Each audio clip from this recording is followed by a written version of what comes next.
രാജിവെക്കണം എന്നതിനപ്പുറത്തേക്ക് നമ്മളിപ്പോൾ ഒരു വ്യക്തിയിലേക്ക് ഞാൻ ഫോക്കസ് ചെയ്യുന്നില്ല. ആരോപണ വിധേയനായ ആരായാലും അത് ഏത് വ്യക്തിയാണെങ്കിലും അധ്യക്ഷ സ്ഥാനത്ത് ഇരിക്കുമ്പോൾ സ്വാഭാവികമായിട്ട് ഇത്രയും വലിയൊരു പ്രശ്നം ഉണ്ടാകുമ്പോൾ തൽക്കാലം ഒന്ന് മാറി നിൽക്കുക. അതാണ് പാർട്ടിയെ സംബന്ധിച്ചിടത്തോളം യൂത്ത് കോൺഗ്രസിനെ സംബന്ധിച്ചുള്ള ഏറ്റവും ഉചിതമായ തീരുമാനമെന്ന് ഞാൻ അവകാശപ്പെടുന്നു. കാരണം ഒരുപാട് സ്ത്രീകളുള്ള ഒരു പ്രസ്ഥാനം, അപ്പം ഒരു സ്ത്രീ വിവാദം ഇത്രയേറെ യൂത്ത് കോൺഗ്രസിനെ സംബന്ധിച്ചിടത്തോളം ഒരു പ്രതിക്കൂട്ടിൽ നിർത്തുമ്പോൾ അതിന് ഏറ്റവും ഉചിതമായ ഒരു തീരുമാനം അധ്യക്ഷൻ ഒന്ന് തൽക്കാലത്തേക്ക് മാറി നിൽക്കുക. കാരണം അത് ശരിയോ തെറ്റോ അദ്ദേഹം കുറ്റക്കാരനാണെന്ന് ഈ നിമിഷം വരെ തെളിഞ്ഞിട്ടില്ല. കുറേ ആരോപണങ്ങൾ വരുന്നു. അപ്പം ആ ആരോപണങ്ങൾ ശരിവെക്കുന്ന രീതിയിലുള്ള ഒരു പ്രവർത്തനം മുന്നോട്ട് യൂത്ത് കോൺഗ്രസ് പോവരുത് എന്നൊരു അഭിപ്രായം എനിക്കുണ്ട്.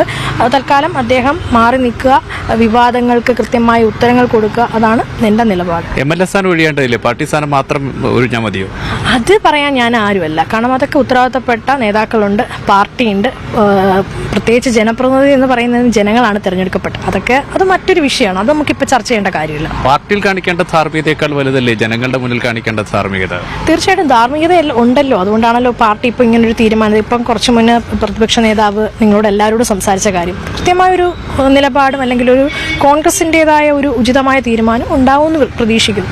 ഈ ആവശ്യം യൂത്ത് കോൺഗ്രസ് സംസ്ഥാന കമ്മിറ്റിയിൽ ഉന്നയിച്ചോ?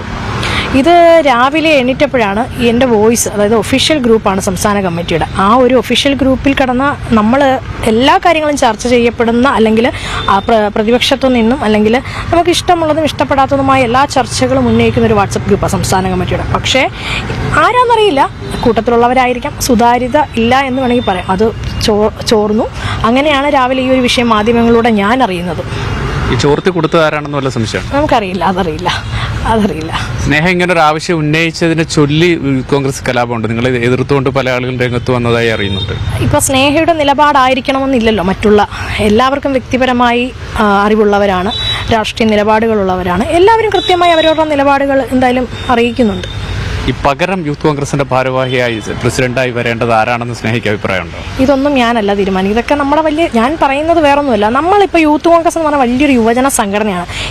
ഇപ്പോഴത്തെ ചർച്ച അതല്ല, പുതിയൊരാളെ കൊണ്ടുവരിക എന്നതിനപ്പുറത്തേക്ക് നമ്മളൊരു വലിയൊരു എന്നുവെച്ചാൽ ഉത്തരം സമൂഹത്തിന് കൊടുക്കണം. ഇപ്പോൾ ഇത്രയും വലിയൊരു പ്രശ്നം നടക്കുമ്പോൾ ഏറ്റവും ജനങ്ങൾ ആഗ്രഹിക്കുന്നത്, നമ്മൾ ഉമ്മൻചാണ്ടി സാറിനെ കണ്ടുപിടിക്കണം. ഈ കാര്യത്തിലൊക്കെ എന്തെല്ലാം വിഷയങ്ങൾ അദ്ദേഹം ഏറ്റെടുത്തു അല്ലേ, അദ്ദേഹത്തിനെതിരെ വന്നു. പക്ഷെ അദ്ദേഹം ചിരിച്ച മുഖത്തോടെ, കാരണം അദ്ദേഹം തെറ്റുകാരനല്ല, ഇത് തെളിയിക്കും. ആദ്യമൊക്കെ ക്രൂശിക്കപ്പെട്ടു ഒരുപാടല്ലേ, ഏറ്റവും മോശക്കാരനായ പെണ്ണുപിടിയനായ അല്ലെങ്കിൽ സ്ത്രീകളെ വേറൊരു രീതിയിലൊക്കെ നെഗറ്റീവായി കണ്ട് എന്നൊക്കെ പറഞ്ഞിട്ട് സരിത എന്ന് പറയുന്ന ഒരു സ്ത്രീയുടെ പേര് വെച്ച് അദ്ദേഹത്തെ എന്തോരം വേദനിപ്പിച്ചു. പക്ഷെ അവസാനം ഒരു കാവ്യ നീതി എന്ന് പറയുന്ന സാധനമുണ്ട്, അദ്ദേഹത്തിന് കൂടെ കിട്ടിയില്ല. അതേപോലെ തീർച്ചയായിട്ടും ഈ ഒരു വിഷയത്തിൽ ഉണ്ടാവട്ടെ എന്ന് ഞാനും ആഗ്രഹിക്കുന്നു. ഈ ആരോപണം നേരത്തെ ഉണ്ടായതാണല്ലോ രാഹുലിനെതിരെ. അപ്പോഴും സ്നേഹ സംസാരിച്ചിട്ടുണ്ടോ കമ്മിറ്റിക്കകത്ത്? ഇത് നിലവിൽ പേരെടുത്ത് അങ്ങനെ ആരും നമുക്ക് യൂത്ത് കോൺഗ്രസിന്റെ ഒരു കത്തോ അല്ലെങ്കിൽ ഒരു സ്ത്രീകളോ പരാതി ഇന്ന ആളിലെന്ന് പറഞ്ഞ് തന്നിട്ടില്ല. ഒരു യുവ നേതാവെന്നാണ് പലപ്പോഴും പരാമർശിക്കപ്പെട്ടത്. പിന്നീട് അത് ഞാൻ പറയുന്നില്ലേ, പല രാഷ്ട്രീയ പാർട്ടികളും അതിനെ യൂത്ത് കോൺഗ്രസിന്റെ അധ്യക്ഷനാണ് എന്നുള്ള രീതിയിൽ പറയുമ്പോഴാണ് ഞങ്ങളെപ്പോലുള്ള അതിൽ പ്രവർത്തിക്കുന്ന സ്ത്രീകൾക്ക് ഇതൊരു ബുദ്ധിമുട്ടായി മാറുന്നത്. അപ്പം ഞങ്ങളുടെ കൂട്ടത്തിൽ ഒരാൾ ഇങ്ങനെ തീർച്ചയായും ഞങ്ങളുടെ ഉള്ളിൽ നിന്നുള്ള പെൺകുട്ടികൾ വേണ്ട ഇത് ആദ്യം ചോദ്യം ചെയ്യാൻ.